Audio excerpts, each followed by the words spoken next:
everyone, Neaco Cosplay here. In this video I am going to walk you through the making of my Elsa cosplay, so let's go! I started with the dress. I made the base of the dress with a pattern by Cosplay that I got from Etsy. I used this thick stretchy fabric to make the dress somewhat comfy. I wanted to create an ombre effect from white to purple, so I used red dye more to dip dye the dress. First I washed the dress. Then I filled the bathtub with very hot water and added some dye. Then I slowly dipped in the dress twice. By using hot water instead of almost boiling water and not that much dye, I was able to create this very light ombre effect. I recommend doing a lot of experiments. Less or more dye and a different temperature can have a very different result. With the base of the dress done, it was time for details. I'm not a huge fan of the spike thingies in the dress, but I do like the lines they create, so I created lines by sewing on crystals by hand. This took me days, but I love how it looks.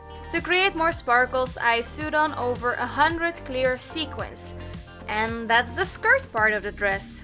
The sleeves also got bedazzled with a line of crystals. And then we have the bodice. First I sewed on this shiny ribbon, somewhat creating the pattern on the bodice.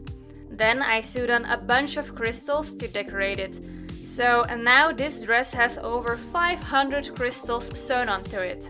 For the cape kind of thingies, I again used a pattern by Cosplay. I made them out of a very light chiffon fabric that I also dip dyed. I did not add any details as I was afraid I would damage the fabric. I sewed them on the dress, and with that the dress is done. Next up, the pants, which are also made with the same pattern, and I used the same fabric as the dress, just a different color. I used Nouveau crystal drops to add little shiny dots to create a snow-like effect. And then last we have the shoes. I just used white flats because I do not like the sandals and bedazzled them with crystals.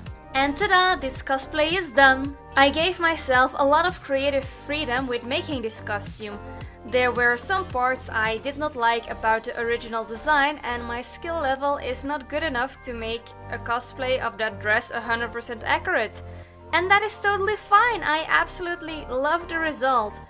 Also, thank you weather for giving me snow for photos, and an even bigger thank you to my husband for braving the cold with me to make these photos, because oh boy was it cold. I hope you enjoyed this video, thank you for watching and bye!